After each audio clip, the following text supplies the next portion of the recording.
Everyone welcome to traders land. So आज की date देखेंगे तो आज है 30 जून। ठीक है। सो दो ट्रेड लिया, ऑलमोस्ट तीन ट्रेड लिया था। एक में एसएल हिट हुआ एंड दोनों दो ट्रेड में बहुत ही अच्छे पॉइंट्स कैप्चर हुए। तो इसके पीछे का लॉजिक आपको बताऊंगा। सबसे पहले आज जो वॉलेटाइल मूव आने वाला था, क्या ये पता था? बिल्कुल पता था, क्योंकि आज है quarterly expiry as well as week, मतलब कि मंथली एक्सपायरी। मंथ का एक्सपायरी है एंड वीकली जो हमारी एक्सपायरी होती है निफ्टी की, वो क्वार्टरली एक्सपायरी, क्योंकि जून था। ठीक है। तो ये चीज़ आपको समझना है कि मार्केट कब वॉलेटाइल होने वाला है, कब ज़्यादा पॉइंट्स कैप्चर कर सकते हैं, कौन से दिन में आप जो है ना ज़्यादा देर तक किसी ट्रेड को होल्ड कर सकते हैं। एंड यूजुअली मैं एक ट्रेड लेने के बाद में 40 से 50 पॉइंट मिलने के बाद में और एक ट्रेड नहीं लेता। मैं ट्रेड लिया हूँ, दो ट्रेड, ऑलमोस्ट तीन ट्रेड लिया हूँ उसके अंदर। रीज़न ये है कि आज मार्केट में मोमेंटम था। जब मार्केट मोमेंटम रहता, मार्केट में आपको अपॉर्चुनिटी ज़्यादा मिलती, तो वो टाइम पे आप ट्राई करना, ज़्यादा से ज़्यादा पॉइंट कैप्चर करने की कोशिश करना, रादर देन आप छोटे पॉइंट्स कैप्चर करने की कोशिश करना। तो यहाँ पर अगर आप देखेंगे तो फर्स्ट ट्रेड अगर आप देखेंगे तो यहाँ से रिवर्सल कैप्चर करा था मैं। मार्केट ओपन हुआ, ओपन होते ही वन वे गया था, आप देखेंगे तो वन वे या नीचे गया, राइट। सो अगर मार्केट को अगेन कंटिन्यू करना है तो क्या करेगा, एटलीस्ट एक पुल बैक लेगा, पुल बैक लेके कंटिन्यू करेगा।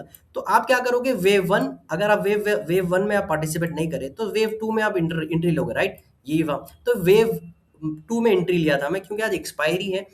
एक्सपायरी के दिन गामा ब्लास्ट होता, जब भी मार्केट एक मूव करा उसके बाद साइडवेज हो गया तो प्रीमियम मेल्ट डाउन हो जाती। तो सिंपल है, यहाँ पर एंट्री लिया था मैं। कितने पॉइंट्स का इसके अंदर एसएल था, मैं आपको अगर होगा, अगर आप देखेंगे तो फर्स्ट रेट में अगर मैं आपको बताऊंगा तो कल जो कि मैं एक्सप्लेन किया था, tomorrow is a monthly expiry, यहाँ पर मेंशन किया था मैं। यार कौन सा प्री शॉट करा था, आप देख सकते हैं यहाँ पर 23,950 का प्रीमियम शॉट करा था, 117 पे एंट्री लिया था, 124 का ऐसा इसके अंदर अगर आप देखेंगे तो कितना बड़ा मूव आया एंड कितने पॉइंट्स कैप्चर हुआ। अब अगर आप देखेंगे तो 17 पे शॉर्ट किया था, 67 पे बाय हुआ, 951 को एंट्री लिया था, 1051 को मैं प्रॉफिट बुक कर लिया, ऑलमोस्ट 75%। उसके बाद ट्रेलिंग एसएल मेरा हिट हो गया था, 75% क्वांटिटी ऑलरेडी यहाँ पर मैं बुक कर लिया था। ठीक है।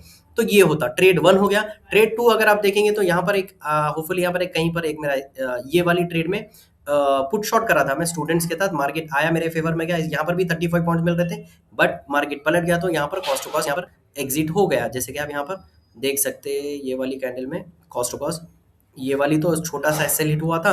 एंड थर्ड ट्रेड के बाद देखो अब ये स्टिल होल्डिंग, देन उसके बाद में हम लोग का कॉस्ट दिख रहा है आपको, ये वाली कॉस्ट टू कॉस्ट हिट गया। उसके बाद फोर्थ ट्रेड देखो आप, उसके बाद फोर्थ ट्रेड देखो आप, यहाँ पर एंट्री लिया था, सेल किया था 124 पे एंट्री, शॉर्ट किया था 50%, 81 पे बुक किया, और ये पूरा प्रीमियम भाई साहब पूरा 124 पे शॉर्ट किया था, जीरो हो गया। ये टॉप शॉट करा था मैं पूरा विक, ये जो दिख रहा है ये वाला विक पे शॉट करा था। क्यों? ये डे का लो मार्केट ब्रेक नहीं करा था, ठीक है, कंसोलिडेट किया। यहाँ पर देखो आप, मार्केट मूव किया, कंसोलिडेट किया, मार्केट को नीचे जाना है तो क्या करेगा, फेक फेक अप मूव बढ़ाएगा, बायर्स के स्टॉप लॉस जितने थे उन लोगों को उड़ाया, नए बायर्स को एंट्री लिया, देन उसके बाद में देखो ये गामा ब्लास्ट आया मार्केट में। तो गामा ब्लास्ट जब भी होता है उसके अगेंस्ट में आप जब ट्रेड लोगे एज ऑप्शन सेलर, आपको प्रीमियम और ऑप्शन ग्रीक्स के बारे में नॉलेज होगी तो होपफुली आपको ये समझ में आता है। तो ये गामा ब्लास्ट हुआ, बायर्स ट्रैप हुए इसके अंदर, देन उसके बाद में विक आया, बहुत ही बड़ा विक था यहाँ पर। अच्छा एसएल था, 20 पॉइंट का एसएल था। चूंकि ऑलरेडी मैं यहाँ पर मेरा मतलब कि मेरे को 50 पॉइंट यहाँ पर ऑलरेडी मिल गए थे, इस वजह से ये रिस्क लेने में कोई प्रॉब्लम नहीं था। तो इस वजह से यहाँ पर 20 पॉइंट्स का एसएल था, देन उसके बदले में मोर देन 100 पॉइंट्स इसके अंदर कैप्चर हुए, दिख रहा है 124 से सीधा 15 का लो आया है। तो इट्स नॉट ईजी कैप्चर करना, इतना बड़ा मूव कैप्चर करना आसान नहीं होता। ठीक है। इसका स्क्रीन रिकॉर्डिंग भी आप इंस्टाग्राम पे आप चेक कर ले सकते हैं कि मैं इसका स्क्रीन रिकॉर्डिंग डाला हूँ। अगर आप टेलीग्राम चैनल ज्वाइन नहीं करें तो मेरा लिंक डिस्क्रिप्शन में मिल जाएगा। यहाँ टेलीग्राम चैनल पे आप मेरे सारे ट्रेड्स जो भी रहेंगे, मेरा जो भी मेरा व्यू रहे, एनालिसिस है मार्केट का, जो भी उसके बारे में एक्सप्लेनेशन है, ईच एंड एवरीथिंग यहाँ पर मैं डालते रहता हूँ। तो सो अगर आप मेरे चैनल पे नहीं हो तो प्लीज़ सब्सक्राइब कर लो, बेल आइकॉन प्रेस कर दो, एंड वीडियो पसंद आया तो आप वीडियो को लाइक कर सकते हो। Thank you so much.